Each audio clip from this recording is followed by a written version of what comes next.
Hey Melida. So Merida and I have signed up for a tour because we decided that we've been here for 6 months, 7 months. Maybe it's time to actually figure out what's going on around us. So hopefully the tour guide will be nice about letting me film and we can actually give you stories of what's going on with all these beautiful buildings in Puebla.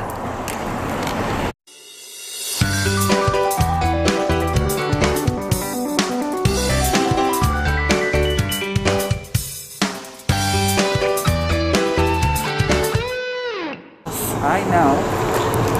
Alright, we're on the tour with Ernie. We're gonna go see the cathedral.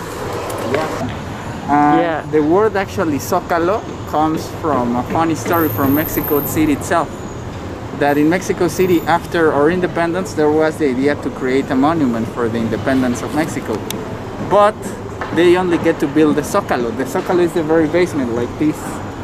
Just the very basement of any monument. Okay. So the project never actually grow, but people start to say, I see you at the Zócalo, I see you at the Zócalo, I see you at the Zócalo. That became so popular, the word of Zócalo itself, that now every main city of Mexico itself, the downtown, it's called Zócalo. Oh, I see. So it's kind of like actually the foundation of the monument. Of the monument, but it's also the foundation of the city now, the center. And something similar happened to Puebla itself. Okay. Why? Because the word Puebla itself, the word Puebla in the 16th century, it's kind of the action of to populate. Oh, okay. So someone from the 16th century actually hear you saying the city of Puebla, they will be like, what? If it's already populated, because it's the action of populate. But a misconception actually end up being Puebla. The original name of the city was supposed to be actually City of Angels. Yeah. Comes from a dream, or that's what the chronic says, a little hard to believe, but comes from a dream from a friar, Julián Garcés. This guy actually says in the chronics that he went to sleep and he dreamt of the place appointed by some angels. When he woke up, he told to his staff to find the place that the angels has lead to him. But when we start to check the actual history of the foundation of the city, actually the guy who was more popular from the construction wasn't Fray Julián Garcés, was Mendoza de Palafox, another friar, who arrived to Mexico in the condition of observer, because some indigenous were actually claiming of the abuse of the conquistadors in here. So Palafox arrived here as an observer, but then he saw the potential of the people, the labor work of the people, and he organized everything for the foundation of the city of Puebla. Oh wow. Yes, and actually grew up in around 7 or 9 years after the foundation, which was in 1520 something. Sorry, I don't remember the exact That's moment. Okay, I'm like that too. In the 1500s, we'll go with 50. It was in the 1500s. 1500s, but in 7 years grew up so big that actually the bishop, Fray Julián Garcés, moved from Tlaxcala, where it was the archdiocese. They decided to move the archdiocese in here. And they decided to build the cathedral here in Puebla. You have been in Mexico City? Yeah. You entered to the Cathedral of Mexico City. Amazing. Do you remember the Cathedral of Mexico City? Yeah. It's the same design. Okay. It's basically the same design. It's what we know in the architectural a basilical design. So it's dedicated to 2 main things, which is the Via Crucis, and to the Mother of God himself. So one side is dedicated to the Via Crucis and the other side is dedicated to the Virgin Mary and itself. Who are the Vera Cruzes? Or what? Who are the Vera Cruzes? No, the Via Crucis, all the path of Jesus when he was punished, the mysteries. Oh, the Stations of the Cross. Yes, the Stations of the Cross. Yes, the Passion of the Christ. So on the one side is dedicated to the Passion, and the other side is dedicated to the Mary. Gotcha. As far as I know, it was kind of a competition in the construction of this and the cathedral in Mexico City. But what you can see here is actually that these guys got more money. The towers are taller. Became the most important Catholic building in Puebla. For a time, it was the most important Catholic building in Mexico. This is so cool. One thing I always hate about this is I don't think there's a camera that's ever been created that can actually show you what it's like to be walking through this. It's so gorgeous. And then, oh my god, up there's like a whole other world and scene and stories and beautiful statues and oh my god. I mean, hey, the greed of the church is kind of gross, but I am glad that they make stuff like this. It's beautiful.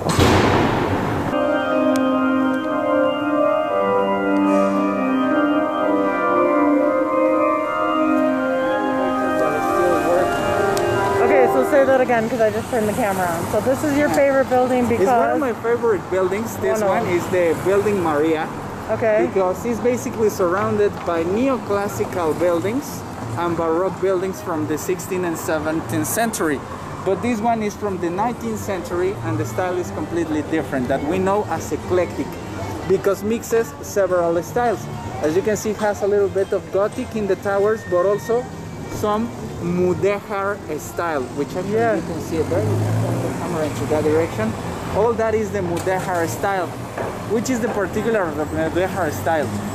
As far as I know, according to my investigations, most of the people who arrived here to Puebla were from the south of Castilla. And that people from the south of Castilla, most of them have some past from the Islamic side.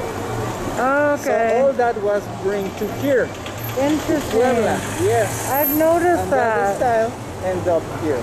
Yeah, I've noticed that. Let's go careful. Like an Islamic style in some of the buildings. Yes. And it has some Islamic tradition who end up arriving right here. And a lot of the taco shops are like Arabic. Exactly. And you can see that influence even a little bit in the food. Neoclassical style building. I'm a big fan of pictures, cinematography.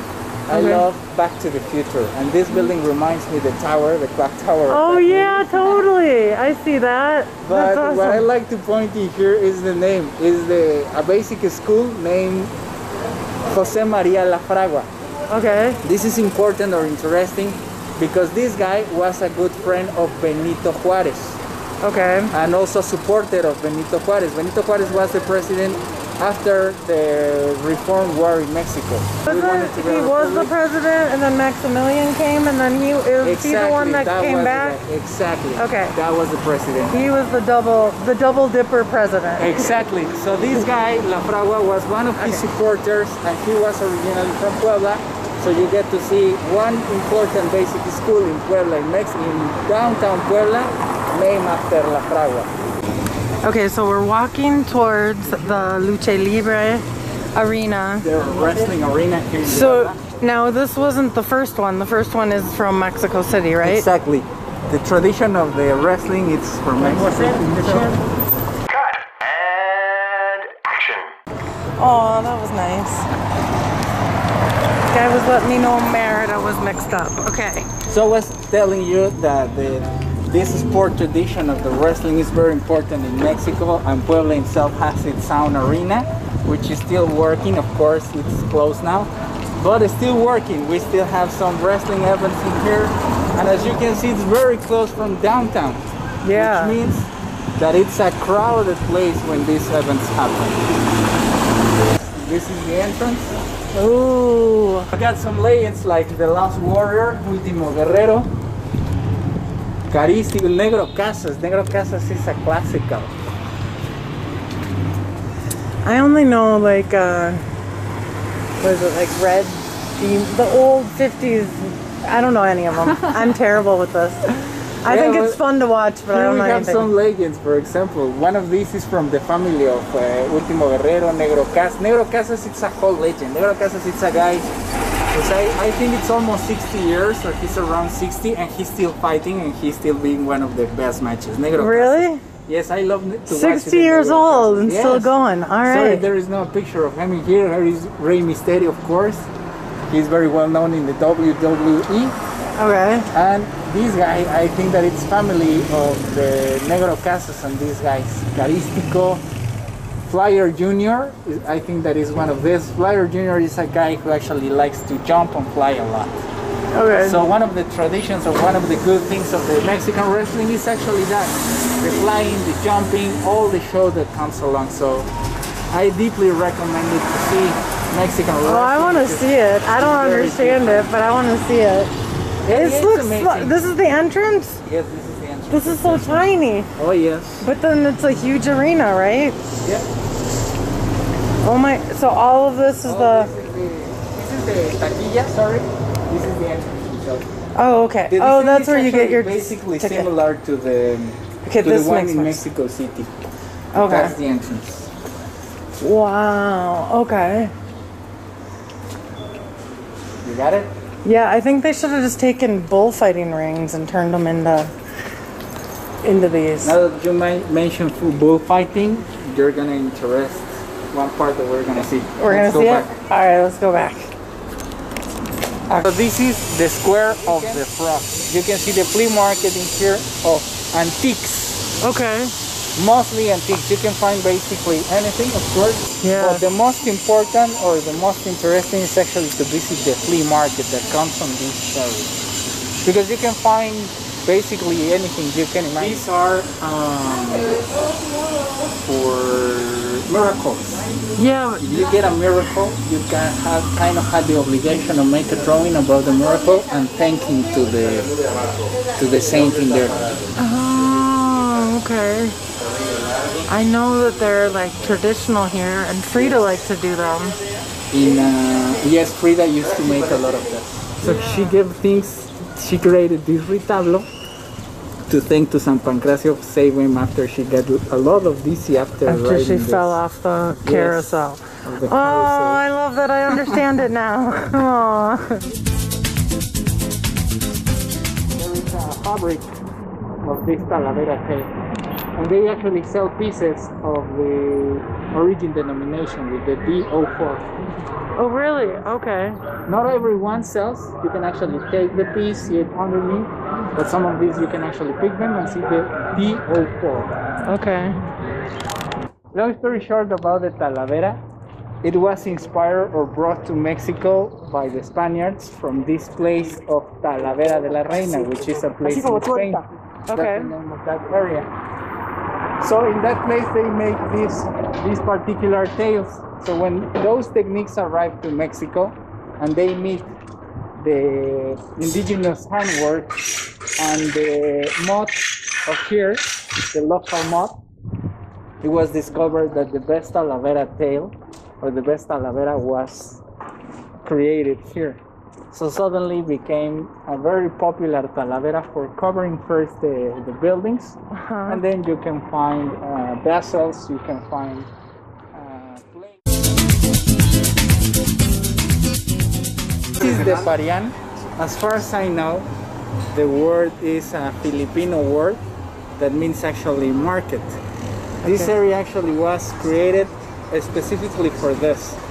For the aircraft creators can have a place to bring their art and sell it to the people. Wow, the tin signs are getting kind of risque. Oh yes.